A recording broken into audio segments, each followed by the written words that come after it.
Esta é a grande missão da família: acolher Jesus que vem através de um filho, do esposo, da esposa, muitas vezes até dos avós, do sogro, da sogra. Você está disposto a acolher Jesus que te visita dentro do seio da sua família?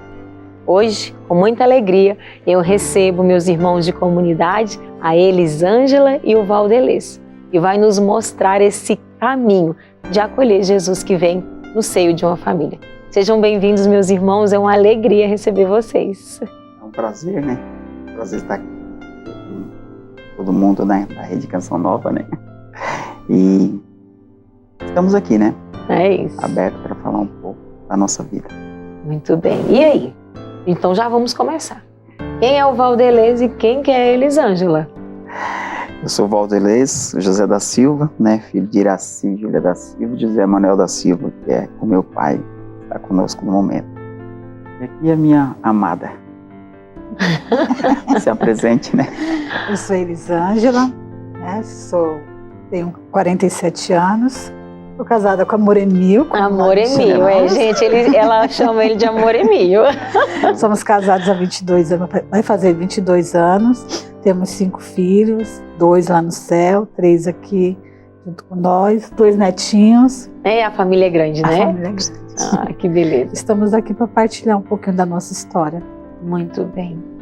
Vocês são membros da comunidade Canção Nova e as pessoas que olham para nós acham que a nossa vida, a vida inteira foi assim, plena e perfeita, né? E ninguém passa por dificuldades. E hoje vocês vão mostrar um pouquinho daquilo que é a realidade da nossa vida mesmo, né? Nós somos como todos que estão nos assistindo. Nós temos uma vida comum. E aí? Conta pra gente um pouquinho da juventude. Vamos fazer essa cronologia. Como que era a juventude da Elisângela, do Valdelês? Vocês fizeram uma experiência com Cristo na juventude ou vocês tinham uma vida mais afastados? Como que era? Bom, a minha juventude, vamos falar assim, eu fui crismada, batizada, fiz a primeira comunhão aos 15 anos, lá na Bahia, né? Então eu tive essa experiência com Jesus Cristo lá na Bahia. Você é de lá, natural? Não, eu sou daqui de São Paulo e eu morei lá durante 2 anos com a minha avó. Olha, e neste tempo com a avó você foi atrás dos sacramentos? 2 anos, né? Fui para lá porque eu era uma adolescente um pouco rebelde, né? Então a minha mãe pediu para minha avó me levar e lá eu tive a graça, né? Minha irmã mora lá ainda, de começar a participar de grupo de jovens. E depois eu retornei para São Paulo, aí, como é que se fala? Desviei um pouco, afastei bastante, né? E depois, com 21 anos, eu voltei a participar do grupo de oração e de lá para cá, nunca mais saí, graças a Deus. Graças a Deus. E você, Valdelês? Como que foi a sua juventude? Sua experiência de fé, sua vida na igreja? Sempre foi um homem de igreja, bonitinho, santinho lá, piedoso? Eu? É. Não, fui não. Né, a gente ia sim, nas missas no Paraná. Nós morávamos na roça, né? Todos os domingos, né? Nós andava 10, 12 quilômetros, às vezes até mais, a pé ou de charrete, carrinho de burro, essas coisas. Usa na roça, né? Usa muito isso daí. Minha mãe sempre ia nas missas, né? Eu já cheguei em missa no Paraná que os homens eram de um lado e as mulheres dos outros, né? Era engraçado, né? Aí com o tempo eu comecei a ir, né? Perceber que tem algumas igrejas que ainda fazem isso, né? Mas depois é aquilo que eles falaram, depois que a gente vem... Porque eu sempre fui criado com outras pessoas, né? Eu morei um tempo com minha mãe no Paraná, mas depois eu vinha para São Paulo morar com minha avó. Depois eu voltava para o Paraná de novo, voltava para casa da minha avó, morava com meus tios, com minhas tias. Então eu era meio nômade, né? Então, e como minha avó aqui no Paraná, aqui em São Paulo, ela ia nas missas, mas poucas vezes. Como eu não tinha muita essa afinidade, eu não ia, eu deixei de ir, né? Porque meus primos não iam, ninguém ia, para que eu vou? Você veio para cá com quantos anos? Aí eu vim para cá com 6, depois voltei, vim para cá com 10, depois voltei, vim para cá com 13, né? Então, sempre era um nômade. Eu ia e voltava, ia e voltava. Então, eu tive essa dificuldade, né? Mas depois, na realidade, quando eu voltei para a igreja mesmo, foi no grupo de oração, né? onde eu conheci a Elisângela na escola. Aí começamos a namorar, era amizade e tal. E depois tinha um grupo de oração lá perto de casa, né, que Elisângela uma vez chamou, né, para ir num grupo de oração. Aí começamos a ir nesse grupo de oração, né. Aí onde foi, eu acho que uma guinada na nossa vida mesmo, um retomar de Deus na minha vida, né. Foi através do grupo de oração, na São José Operário, uma paróquia próximo de casa mesmo. Vocês tinham mais ou menos quantos anos quando começaram nesse grupo? Já se conheciam? Sim, a gente era noivo, já tinha 5 anos. 5 anos? Noivo, 5 anos? 5 anos. Sim, porque ela quis, né? Namoraram quanto tempo? Aí entre namoro e noivado foram 5 anos. Aí quando a gente começou a participar do grupo de oração, aí foi onde que o Senhor fez um reviravolta, né? E aí foi trazendo essa realidade de se organizar para o casamento, foi conduzindo todas as coisas, porque eu não tinha emprego, nem o Valdelez, era assim, coisa mais por conta, né? Eu mesmo, pela minha história de vida, né? Pais separados, então eu tinha medo. E você morou com quem? Os pais separados? Você ficou com a minha mãe? A minha mãe, meu pai foi embora e minha mãe que criou a gente, né? Eu e meu irmão e minha irmã. Minha irmã que mora ainda lá na Bahia, mas eu e meu irmão era minha mãe sozinha ali. Então a gente passou muita necessidade e tal. Então. E o pai? O meu pai foi embora. Nunca mais você viu? Nunca mais eu vi. Com 7 anos foi a última vez que eu vi o meu pai. E aí, quando a gente entra no grupo de oração, que eu falo que o Senhor faz a reviravolta, porque aí começa a falar, né? Eu não sabia que noivado era para casar. Quando o Valdelez me pediu para ficar noiva, aí vamos ficar, mas ele não tinha essa consciência que noivado era para casar. E eu tinha uma crença, né? Eu não vou te fazer feliz, eu sempre falava isso pro Valdelez.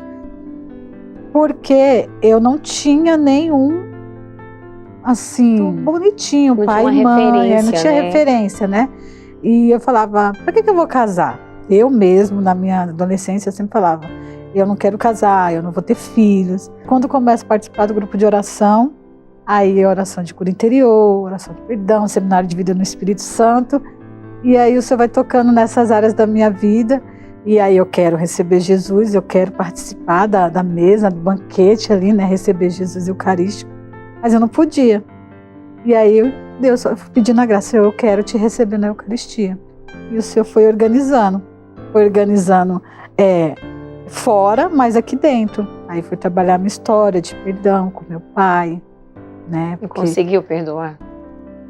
Sim, eu creio que sim, né? Porque para mim conseguir trabalhar minha história com o Valdelez, assim, até para mim viver o caso, como que eu vou para um casamento se eu não perdoar o meu pai? Foi onde, no seminário de vida do Espírito Santo, no momento lá do perdão, que o Senhor falou, tem até um versículo bíblico, rasga teu coração e não tuas vestes, chore, lamente na minha presença, né?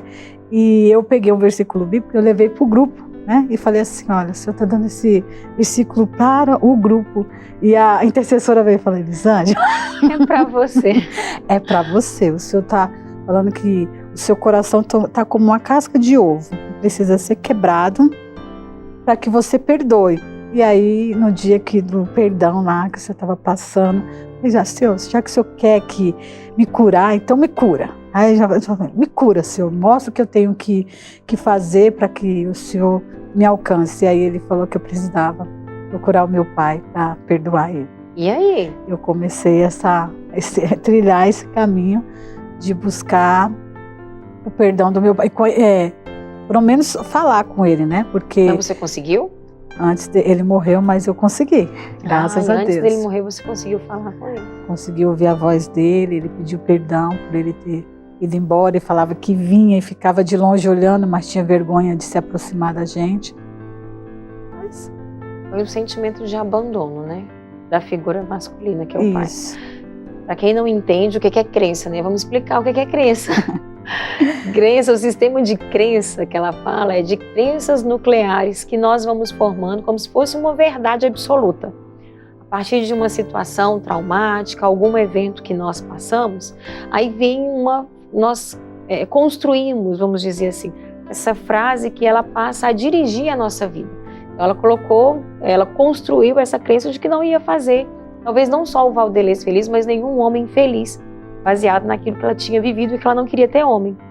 Inconscientemente, acaba que a pessoa ela vai fazendo escolhas a partir desta verdade que ela cria na cabeça e que ela não sabe que existe. Então, muitas vezes, você faz escolhas que você não entende por que você está fazendo, que te leva para caminho que você não gostaria, mas é porque você não tem consciência e clareza da crença nuclear que você tem, disfuncional, e que acaba, assim, fazendo com que você escolha caminhos que não sejam tão legais, né?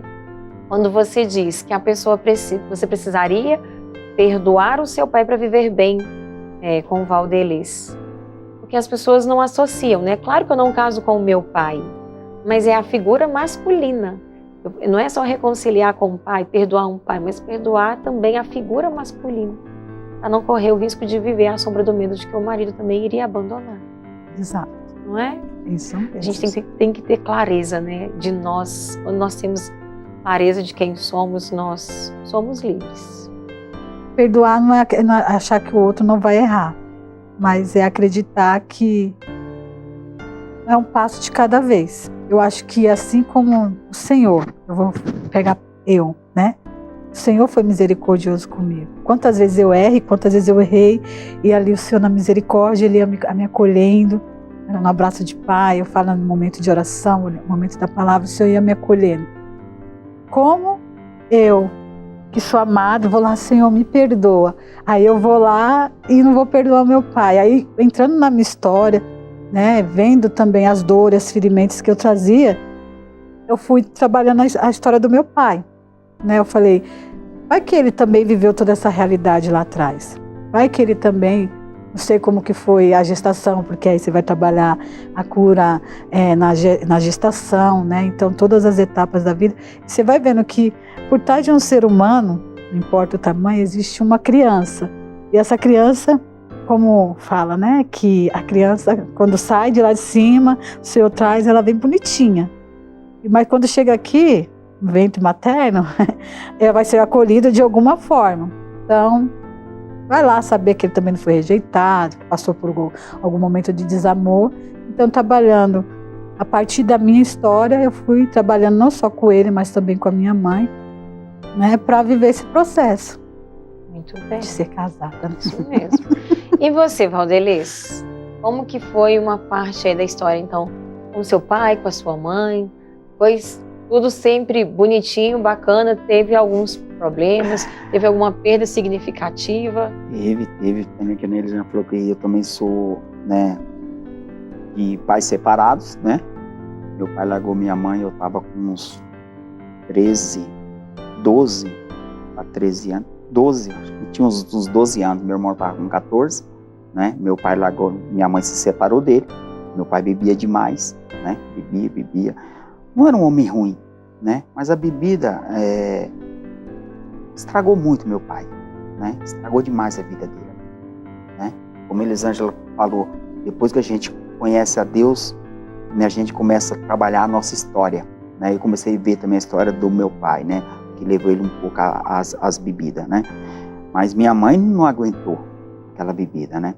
E esse tempo assim, depois que minha mãe se separou do meu pai, eu fui morar com meu pai também um tempo em Londrina. Então, quando você fala que ficou um tempo lá e um tempo cá, é porque você ficava uma parte morando com o pai e uma parte do tempo morando com a mãe, era isso? Eu morei em Londrina com meu pai uns 2 anos. Aí fiquei 2 anos em Londrina. Meu pai nessa época já tinha arrumado uma mulher, a Dona Maria, né? Uma mulher excelente, né? Uma mulher muito boa mesmo. E estava até reduzindo, meu pai estava até parando de beber e tal, esse negócio todo, né? Ela era enfermeira e tal, e ele gostava muito dela, e ela gostava muito do meu pai também. Aí ela me acolheu muito bem também, graças a Deus. Eu fiquei morando com meu pai esses 2 anos, né? Aí, dentro de mim, eu comecei nesse tempo, ter um pouco de raiva da minha mãe, achando que minha mãe, que a culpa da superação era da minha mãe.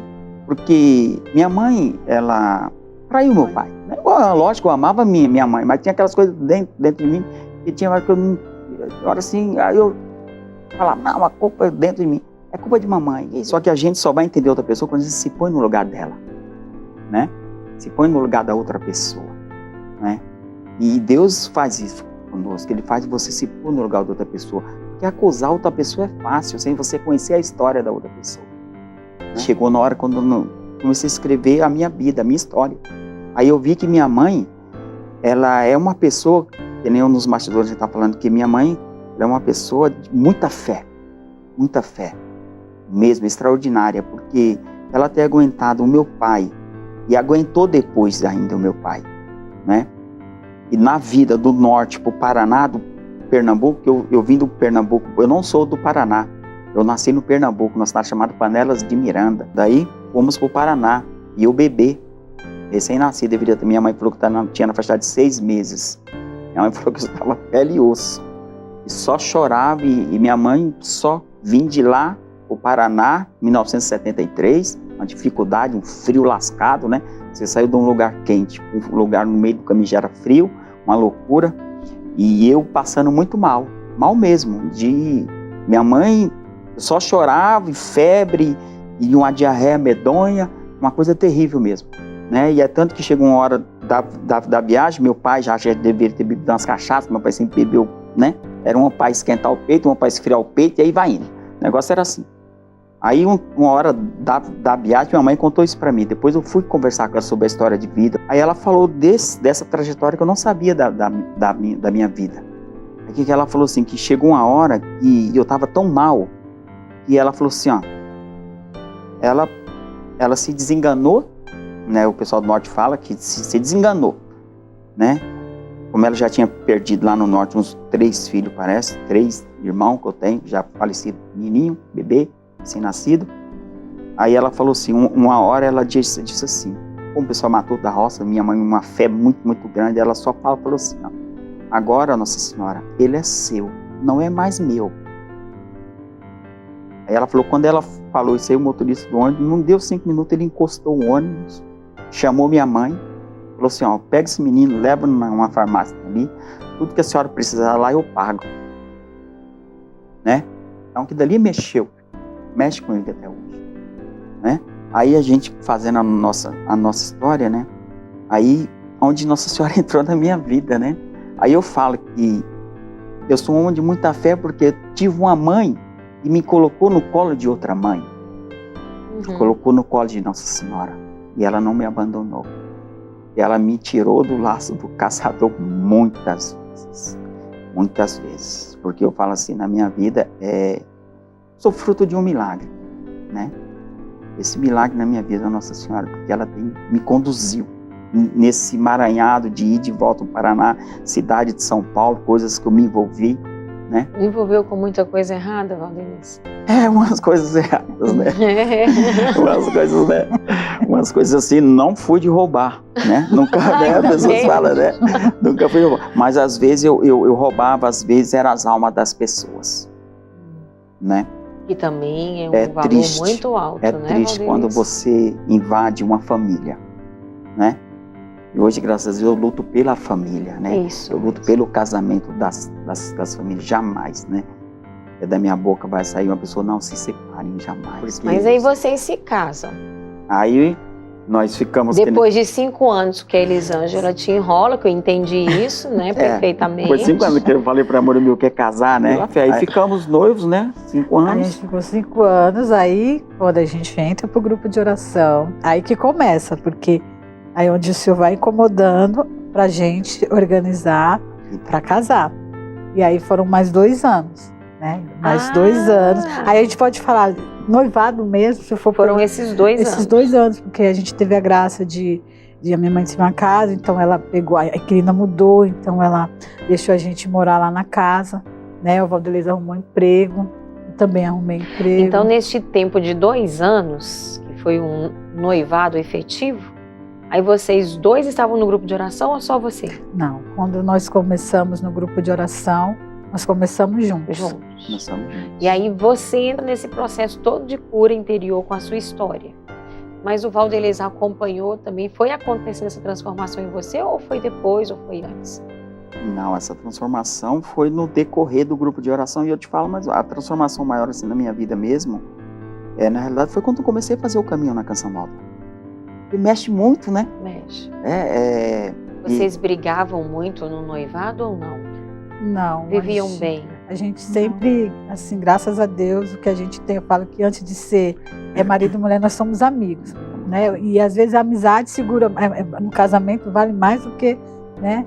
Então nós somos amigos, né? Como começou lá no início, todo mundo fala, amizade colorida, graças a Deus, o Valdelez é o meu amigo, e eu sempre contei as coisas para ele, né? Então acho que o processo da cura interior foi isso, porque aí eu tive que revelar toda a minha história. E ele nem imaginava. Não sei se ele imaginava. Mas acho que se decepcionou um pouco, porque eu tinha muito medo, assim, se eu contar a minha verdade para ele, ele não vai ficar comigo. Sim. Né? Existe uma opressão aí, muita gente, né? Vive escravo disso, desse medo. Então, se eu falar o que eu já fiz, ele não vai me largar. Então, você começa ali, né? Vamos fazer a oração. Então conheci o Padre Léo, né? Padre Léo. No grupo de oração a gente conheceu a Canção Nova, então eu falo assim, hoje a gente está aqui, mas eu vi aqueles casais lá dando testemunho, eu falo Antonieta, para mim, a Alexandra, são pessoas que assim, falam de perdão, né? São as minhas referências. Dunga, esses loucos, eu falo assim, se esses loucos vivem família e eles estão falando que dá certo, então eu quero viver isso aí. A gente estava participando do encontro de casais, né? Trabalhando no encontro de casais. Na nossa paróquia, né? Na nossa paróquia. E eu tive um aborto. Começou o sangramento e eu fui para o hospital. E ali eu pedi na hora que o médico falou, você vai ter um aborto espontâneo, vai ter o parto. Eu peguei meu tercinho ali com Nossa Senhora e falei, Nossa Senhora, fala que eu tive um encontro com Jesus, com Nossa Senhora, com a minha consciência encardida, né? Que fica ali. Falei, eu quero que o Senhor me cure em todas as minhas áreas, não só a física, mas a psicológica e a espiritual. Aonde o Senhor quiser mexer, me cura, porque se um dia eu engravidar, e veio também as falas que eu falava, né, que se um dia eu tivesse, para que família? Eu não quero ter família. Se um dia eu engravidar, eu aborto, né, que é a mentalidade que ainda existe, essa mentalidade, né, quando você não tem o conhecimento da palavra de Deus, a gente fala tanta besteira, né? Então, essas falas vinham muito naquele momento ali, né, me acusando, e eu pedi para Deus, eu quero que o Senhor me cure, se é para o Senhor me curar, então me cura as gerações anteriores, mas eu não quero repetir processos, né? E aí eu fiz posso renovar a minha aliança com o Senhor e falar, Senhor, eu casei para não me separar, eu casei para ter filhos.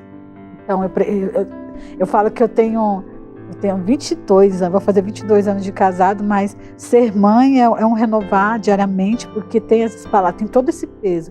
Então, é um aprendizado. Diariamente o Senhor vai me ensinando, Nossa Senhora vai me ensinando a ser mãe. Neste período do aborto, o casamento estava legal? Então, aí, como eu falei do perdão, né, todas essas áreas de trabalhar perdão, o Senhor ali me curou estava me curando meus ciúmes, né, porque eu não sabia, a gente imagina que quando a gente está fora da igreja, todo mundo é forte, super homem. Aí você entra para a igreja, nossa, agora eu não tenho sentimento, agora eu não sinto mais nada, mas não é. Não é. Se a gente não trabalhar, a gente é ciumenta, a gente é apegada, a gente tem raiva. Mesmo dentro tem de medo. Grupo de oração. Mesmo ali no... Foi se deparando com uma mulher ciumenta, uma mulher apegada. Isso. E é isso mesmo, porque a nossa humanidade ela não é anulada, né? Exatamente. E aí Deus foi trabalhando muito, né, nesse tempo, né, que aí a gente estava passando por algumas realidades, né, que eu estava vendo um exagero do Valdelez com a irmã, e aí eu fui, Amoremil, né, eu sempre do diálogo, Amoremil, vai devagar, né, olha assim, só que é como ele falou, né, que pra que isso? Essa mulher tá ficando doida, né, era mais ou menos assim, essa mulher tá ficando doida, e eu acho que coisa demais. Eu fui muito radical, assim, a minha conversão, o início lá da conversão, mas Aí comecei a converter, eu já queria salvar todo mundo, queria rezar na casa de todo mundo. E eu estava quase perdendo a minha casa e perdendo meu casamento. Eu ia rezar texto quase todo dia nas casas das pessoas. Ficava mais tempo fora do que dentro de casa. Trabalhar, Né? eu saía cedo para trabalhar, chegava, aí vamos lá rezar o texto. Eu falo uma coisa, não adianta você também falar que às vezes de grupo de oração, de paróquia, cuidado. Cuidado, porque o encardido ele age aí. Você não tem tempo para sua família, né? Não tem tempo. Você faz isso, faz aquilo outro. Pensar que não você o que é padre, você é pedreiro, você né? Não é. Se Deus te deu a vocação do matrimônio, é para o matrimônio. E nessa época você estava sendo missionário, fora. Um missionário meio, Sim. né? De missão não tinha nada, Tinha né? nada. Tinha nada, né? Acabei me envolvendo com outra pessoa, né? Me envolvendo com outra pessoa que, na verdade, não era tanto da paróquia, né? Mas acabei me envolvendo, né? E quase perdi meu casamento. Exato. Né? Porque não estava enxergando. Isso é muito importante. E eu quero falar com você sobre isso. Quando nós entramos na igreja, nós não recebemos uma blindagem, nós não recebemos um cinto de castidade, nós não recebemos nada disso. Nós entramos e continuamos sendo humanos. Existem, infelizmente, muitos casos que escandalizam a igreja, porque as pessoas se perdem. Mas o problema não está dentro da igreja. O problema é a pessoa que se perde dentro da sua humanidade, porque ela não conseguiu confrontar com a miséria dela e assim ter cuidado para não andar à beira do precipício. Eu tenho dito muito sobre isso, né? Não dá para ficar sozinhos, homem e mulher, né? A não ser que você é chamada a viver numa comunidade. Até mesmo nós da Canção Nova, onde nós vivemos a sadia convivência, a gente tem muitos cuidados. Não existe essa intimidade entre um homem e uma mulher, nem mesmo dentro da igreja. Porque pode começar com uma oração simples dentro da igreja. E eu já disse isso em uma pregação minha. Depois essa oração vai para o portão da igreja. Depois essa oração vai para o ponto de ônibus. Depois essa oração vai para dentro do carro, na porta da casa. Depois essa oração vai para dentro da casa da pessoa e ali você já sabe o que vai virar esse pretexto da oração. Inicialmente, a intenção pode ser boa, mas quem não tem a vida afetiva sexual ordenada, ela pode se perder, falando que é em nome de Deus. Mas a culpa não é de Deus e nem da igreja, é dos nossos limites humanos, e nós não deixamos de ser gente quando nós estamos servindo a Deus na igreja. Coloque a mão na sua consciência neste intervalo, reveja o seu comportamento, suas atitudes, confronte suas misérias e eu te espero no próximo bloco. Voltamos para o segundo bloco do Gente de Fé, que está emocionante. Você viu, né? Quanta coisa aconteceu já com esse casal logo no início da vida matrimonial, mesmo estando dentro da igreja. Mas tudo foi se ajeitando, não é mesmo? Processo de cura interior, tanto da Elisângela quanto do Valdelês, o encontrar a Canção Nova, experimentar todo o processo de transformação e conversão, também ajudou aí a confrontar com as misérias, se livrar daquilo que são esses limites, ficar atento, porque se a gente não fica vigilante, a rasteira vem, não é? Mas você trouxe um ponto interessante no primeiro bloco, Valdelês, e você falou assim, e aí no fim a minha mãe também cuidou do meu pai. O que aconteceu? Como que é isso? Eles se separaram e como que ela cuidou dele? Por que ela cuidou dele? Como que aconteceu isso? Minha mãe se separou, meu irmão mais novo estava com 6 para 7 anos, né? E ela se separou dele. Ele ficou no Paraná e nós fomos embora para Rondônia, né? Veio alguma, né? Na verdade, minha mãe foi embora para Rondônia para seguir, tentar, porque o meu irmão mais novo não é filho do meu pai, né? Então ela foi seguir o rapaz lá, o senhor lá, que era pai do DI, do meu irmão, né? Só que lá também, graças a Deus, não deu certo. Viemos embora para São Paulo, né? Minha mãe ficou aqui, o tempo foi passando, nós fomos crescendo, né? Crescendo, os filhos foram crescendo, e meu pai no Paraná, né? Aí, muito tempo, Nós ficamos sabendo que meu pai estava lá. Depois que eu fui morar, que eu voltei de novo para São Paulo, né? Aí de um tempo, alguém ligou lá de Londrina e falou, o Zé tá numa fazenda abandonado, né? Tá abandonado lá, ele bebe demais, tá abandonado, né? Aí nós falamos, aí mamãe já falou, vocês vão lá buscar o Zé. Ela mesmo separada de papai, com toda a dificuldade que ela falou que viveu com ele, ela falou, vocês vão lá buscar o Zé. Falou para mim e pro meu irmão. É o meu irmão Vanderlei, o mais velho, que é falecido. Aí ela falou, vocês vão lá buscar o Zé. E nós demos um jeito aqui, arrumamos um dinheiro, fomos pro Paraná atrás de papai. Aí mamãe, na casa do lado, mamãe mandou fazer um quarto lá, né, construiu lá. Quando o papai veio, estava muito doente e tal, essas coisas todas. Aí ela falou, o Zé vai ficar aqui, né? Ela mesmo separada do meu pai, ela cuidou dele. Né? Papai Quanto tempo ela ficou cuidando dele? Papai, nós vamos pôr aí uns 15 anos, né? Muito tempo. Muito tempo, separados os dois, né?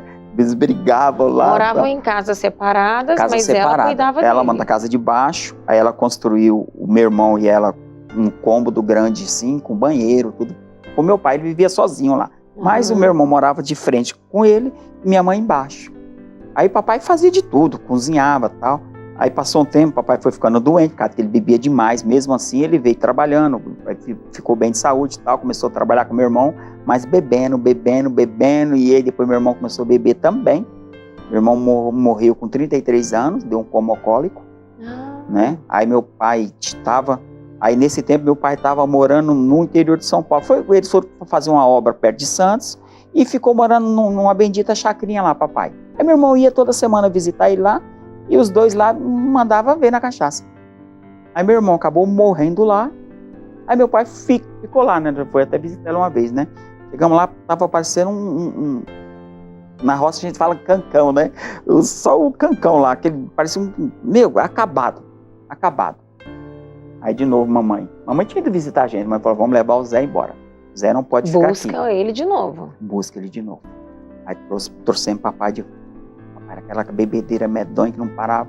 Aí o papai ficou doente, teve que ficar internado. Aí o médico falou, seu pai não pode beber mais. O papai é grandão, papai é grande, né? Um gigante lá, gordo. Aí ficou lá uns 3 para 4 meses internado. E mamãe visitava papai quase todos os dias, né, Moremil? Quase todos os dias ali. Quase todos os dias. A mãe estava ali, ó, firme com o papai do lado. Né? Aí depois ele saiu do hospital, foi para casa, já ficou com aquelas mazelas todas, que ele teve um AVC, né? Já não ficou bem, ainda inventava de fazer as coisas, mas não dava mais, deixava a torneira ligada, gás ligado, ela às vezes pôs fogo lá, a mamãe falou que ele queria matar ela, e ele falava que ele queria, mamãe tinha posto fogo, foi a nega queria me matar, então eu dava muita risada, com esses dois, brigava demais. Isso foi até quando? Até ela morrer? Sua mãe já ela morrer. Falecida, Você né? acredita nisso? Até ela morrer. Porque mamãe uma vez falou assim, ela começou a participar, olha a importância de um grupo de oração, de a pessoa conhecer o amor de Deus. Ela uma vez falou, ela veio e falou assim, nego, eu vou me separar do Zé no papel, eu quero pegar uma aposentadoria, um negócio todo aí. Você vai ter que assinar. Eu falei, mamãe? Se depender de mim, mamãe não vai separar nunca dele no papel. Só no caso de livre espontânea vontade. Aí onde ela falou assim para mim, se eu tivesse conhecido a Deus antes, eu não tinha me separado do Zé. Com todos os problemas dele, todas as cachaças dele, eu não tinha me separado. E no fim, ela que cuidou dele, né? Ela que cuidou. E no fundo, um gostava do outro. Né? Que ela enferma no hospital, antes de morrer, ela se preocupava com o papai. E o Zé? Quem tá dando comida pro Zé? Quem tá fazendo isso pro Zé? Quem tá lavando a sopa do Zé? Eu falei, calma, mamãe. Papai tá bem. Aí ela morreu de quê? Minha mãe, ela tinha uma mancha no pulmão. Aí nessa época daquele Covid, né? Tudo era Covid, vai pro hospital, vai pro outro. Ela tinha uma mancha no pulmão, porque ela não fumava. Mas quem trabalha na roça, inala muita fumaça de fogão de lenha. Né? Isso foi uma médica que falou para ela, né? Ela falou, sabe, dona Iris, essa fumaça, pelo histórico da senhora, que a senhora falou, morou muitos anos na roça, desde pequena, trabalhou no norte, no Paraná, sempre fogão de lenha. Ela falou, você viu aquele telhado preto? É o seu pulmão agora. Nossa. Né? Aí depois ela operou, fez um cateterismo, depois operou coração, e ficou uns dias em casa. Aí depois ela teve um AVC, não foi? Ela teve um AVC. E vem a falecer com esse AVC.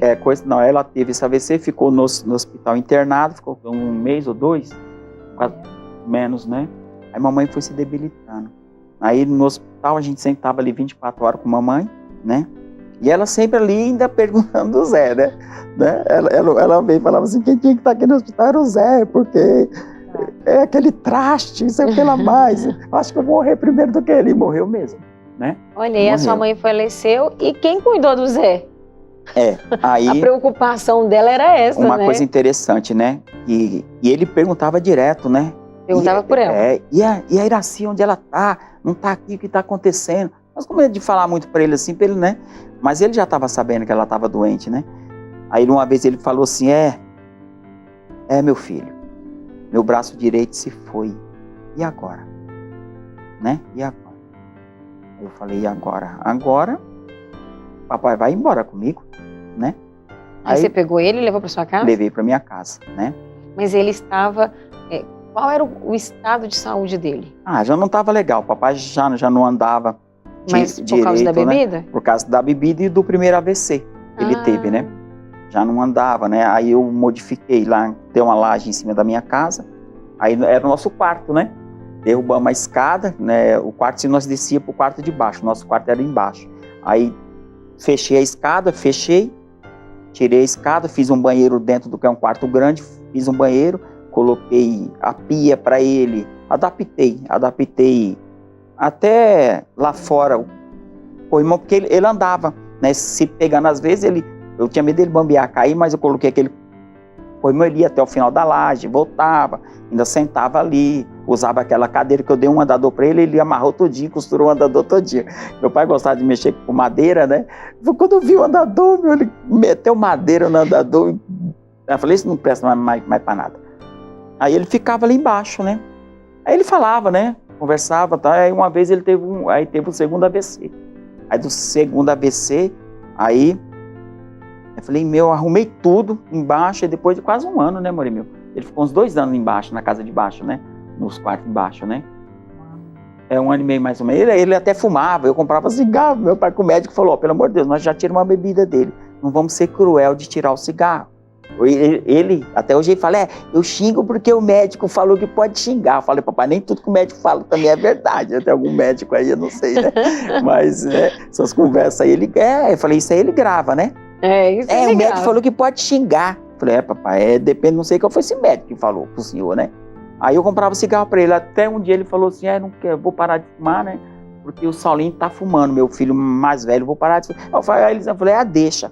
Vamos parar mesmo, aí tiramos logo um cigarro de fumo, né? Aquele cigarro de fumo que ele gostava, né? Ficou bravo, né? Pedia cigarro para todo mundo, que queria fumar, pedia cigarro pro Saulo, né? Mas aí foi indo, aí papai ali teve outro AVC. O terceiro? O segundo, né? O segundo AVC. Aí ele teve esse AVC, foi pro hospital. Aí quando voltou, nós não podíamos mais deixar papai lá embaixo. Porque como nós ia cuidar de papai, né? Nós cuidávamos dele como ele andava, ele fazia suas necessidades no banheiro, tudo bonitinho, né? Banho era meio difícil. Então ele volta como desse AVC? Ele já volta pior, né? Ele voltou com aquela sonda, né? Tiveram que pôr aquela sonda para ele para se alimentar. Tirou umas 3 vezes aquela sonda, meu Deus. Ele machucava ele, vai, não vai. Aí eu peguei, aluguei uma cama, colocamos na sala de nossa casa. Uma cama hospitalar. Uma cama hospitalar. Aí colocamos... Então ele também não tá andando mais. Volta sem andar. Ele anda assim, segurando no murinho, dá 2, 3 passinhos, e é perigoso cair, né? Que ele já tá bem debilitado, mas ainda tá forte, né? Graças a Deus. Mas ele não anda. Nós temos uma cadeira de roda, né? Aí eu ponho... E tudo isso é por causa do AVC. Sequela do AVC e a bebida que já estava A bebida que gerou tudo debilitando isso. A verdade foi que o primeiro, o médico, quando nós fizemos tratamento no Embobirinha, falou que tudo isso foi problema da bebida. A bebida que levou tudo isso. Porque a bebida mexe com os nervos, né? Ela atrapalha o cérebro. Fisicamente, então, como que ele está? Então, ele não está andando. Não está andando. Mas ele... E alimenta normal ou só pela sonda? Não, agora, graças a Deus, Aí, depois que ele tirou essa sonda, levamos ele para o hospital, trazia. Aí uma vez ele arrancou na madrugada. A sonda. Aí no outro dia ele falou que ele babuceando lá, eu falei, papai, acho que tá com fome. Peguei e fiz um chá. Aí fui dando devagarinho, eu com medo dele sentar lá, fui dando um chazinho devagarinho. Papai foi bebeu um copo de chá. Aí eu falei, já papai beber um copinho de chá, eu vou dar uma sopinha. Aí fui dando devagarinho, mas vendo se ia dar uma reação. E foi tomando, depois foi umas meia. Aí eu fui no hospital. Aí uma enfermeira falou, se ele tá fazendo isso daí, vai uma equipe médica lá para ver a situação do seu pai. Aí graças a Deus ele não precisou mais tomar nada pelo nariz, aquele trem ruim lá. Bênção. Entendeu? Que bom, né? Aí voltou a comer, aí a necessidade ele faz na fralda, xixi faz na fralda. Então aí vamos lá. Então ele hoje usa fralda, né? Mas ele tem uma certa independência, ele se alimenta e não por sonda. E cognitivamente, ele é lúcido, não? Não, o papai, ele tem um pouco de demência, né? Tem um pouco de demência, mas tem coisas que ele fala, ele lembra. Se você pular hoje, daqui a 5 ou 6 dias você voltar, ele lembra. E tem coisa que ele fala, eu tenho que tomar conta dos meus porquinhos, eu tenho que tirar leite da vaca, tenho que fazer isso. Hoje eu carpi, hoje eu fui pra roça, tô cansado, né? Eu já sei que ali ele já não tá lembrando de muitas coisas. Mas tem coisa que ele dá aquele relance nele que ele lembra, né? E eu não sei, porque ele fica muito nervoso quando vai trocar as fraldas, né? E é o pior momento. Aí, minha filha, aí papai, filho, ele reza, até reza depois que come, né? Uma mão dele tá meio assim, aí eu seguro o prato, né? A Suzana ajuda, o Rafael, tudo.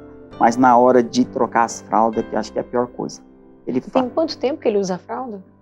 Já tem uns 2 anos, né, mãe? Maio. Um ano. Um ano, né? Um ano e pouco, né? Foi em maio que ele saiu. Em junho, já fez 1 ano e 2 meses, por aí. É que ele usa fralda. Eu coloco 3 fraldas nele. 3? 3, porque ele rasga. As calças eu já adaptei tudo, né? Coloquei tudo, calça de moletom com cordão. Aí ele pede, dá tesoura aí. Aí, tem que cortar esse cordão aqui. Agora, aí ele rasga as fraldas, arranca tudo. Quando fazia cocô, aí jogava nas paredes. Aí ela fala que é as Nutella, né? As obras de arte lá, papai fazia. Aí você vai se adaptando e vai aprendendo, né? Aí eu colocava uma fralda, ele rasgava tudo. Eu vou pôr 2. Papai rasgava tudo. Eu falei, eu vou pôr 3 pra ver. Aí 3 ele não tá conseguindo. Aí ele rasgava. Aí nós colocávamos essas calças normal, social nele, né? Minha filha, ela arrancava tudo, enfiava a mão por dentro. Aí começou a usar a calça de moletom, ele falou, amarra um cordão, aperta. Beleza. Mesmo assim, eu vi um papai todo machucado aqui. Falei, caramba, meu, ele tá machucando o papai. Falei, será que eles anjam, né? Mas não, menina, ele enfiava por dentro da calça, como a pele é fininha, puxando a fralda. Olha eu falei, meu, vamos dar um jeito. E você, Elisângela, como, né, nora, qual é o maior desafio de receber o sogro nessa condição dentro de casa? É um desafio. É um desafio, mas posso falar assim, né? Onde não amor, põe amor e colherás amor. Vivendo essa experiência, eu posso falar que eu tenho a minha mãe como uma referência, porque ela cuidou da sogra dela durante muito tempo, né, na enfermidade. A Dona Odete morreu e minha mãe foi cuidar dela. Então, tem a mãe do Valdelez também, que querendo ou não, é uma referência pra gente. A minha avó, a gente tem essas referências do cuidado com o outro. Trazer o seu Zé pra minha casa. Falei, amor meu, não tem como seu pai ficar lá embaixo, sozinho. Como que ele vai ficar sozinho? Ele vai levantar de noite e cai lá, e aí, quem vai ver? Aí até colocar na sala, né? Porque eu poderia pegar e desocupar o quarto em cima para colocar ele. Mas ele é como... Ele sempre, depois que se separou da dona Iraci, estava sempre no quarto, jogado. Na sala é um lugar que todo mundo tá. Todo mundo passa, né? Então, mesmo que chega a visita, tem um cheirinho que não é muito agradável, mas ele está sendo visto, né? Então tem o Saulo, é o Rafael, é a Suzana, é o meu sobrinho Gabriel. Então a sala de vocês hoje virou uma sala-quarto. Exatamente, uma sala-quarto, onde está, como o Valdelez fala, o nosso móvel está ali, né? Ele está ali, aí você passa assim, você pensa que ele não está ligadinho, aí, comadre! A gente chama de comadre. acende a luz, então ele está antenado o tempo todo. Então, para mim, é um processo, mais uma vez, um processo aí de cura interior, né? Porque cuidar de um homem. Meu pai foi embora, às vezes eu ficava brava. Ele tá me xingando, aí por que eu vou cuidar dele? Ele te xinga? Te xingava? Agora os xingamentos ficaram mais dóceis, né? Tá mais tranquilo. De forma alguma, né? E você permanece ali. Exatamente, né? E a gente vai vendo que buscar o conhecimento, né? O idoso, quando está com a demência, como que é. Aí vem também da bebida, que o álcool causa no cérebro da pessoa. Então, trabalhar tudo isso contribui também. Hoje, quando ele está me xingando, eu chego mais perto dele, aprendi a rezar por ele. Ele quer morder, às vezes. Ele morde, Valdelezé? Morde, sabia? Aperta a mãozinha assim, ó. Dá o dedo. Eu falei, coisa que, quando o papai está aprendendo isso? Com quem ele aprendeu? Foi no passado. Mas é um desafio. Hoje eu falo assim, quando ele me abençoa, né? Que ele fala, foi Deus que te mandou aqui. Né, velho? E os filhos, como que eles receberam aí o avô em casa nesta condição? Como que eles vivem isso, né? Porque também muda a vida deles. Muda, a gente fala que a gente trabalha em equipe, né? É uma equipe ali. Quando ele não quer comer comigo, aí vai o Saulo. Quando não é o Saulo, é o Rafael. A Suzana fala que ela é a psicóloga dele, que ela tem mais maneira. Tem dia que até ela também é a largatixa, branca. Então, é uma equipe. E a gente acaba entrando ali, uma vai ajudando, né? Antes dele ir lá para casa, o Saulo era o que mais levava, né? Porque quando a dona Iraci ficou doente, o Saulo que levava a marmita, né, para ele lá na casa, né, quando as irmãs do Valdelez não podiam estar cuidando, então era o Saulo que ia fazer esse processo. Então mudou muita coisa, porque a gente já tinha, mesmo antes de estar ali em casa, a gente já tomava conta, porque quando minha sogra ia viajar, era a gente que fazia. Então só trouxe para a minha casa, né, e está lá, né, é honrar pai e mãe.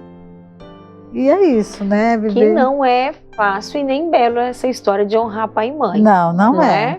Né? Mas é possível? Ah, sim, E o que vocês entendem que é honrar pai e mãe? No meu ver, honrar pai e mãe é você se doar. Porque eles se doaram por mim. Eu vou ser bem sincero, meu pai, por todos os defeitos dele, mas uma coisa extraordinária que meu pai fazia. Nas gravidez da minha mãe nunca trabalhou. Mesmo ele sabia que os filhos não eram dele. Porque o pessoal da roça tem mania de fazer, não deixar quebrar os resguardos. Uhum. Papai lavava, cozinhava, passava. Ele mesmo com aquela ignorância dele, aquela bebida dele, eu lembro como fosse hoje. Assim, Paraná nós passávamos um lustre na madeira, sabe? Um vermelhão.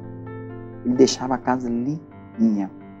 Lavava a roupa, cozinhava, ainda capava uns frangos. Fazia frango capão, né? Para a mamãe. A mamãe não trabalhava na gravidez. Ela falava isso. E o Zé, isso daí ela não tinha o que reclamar dele.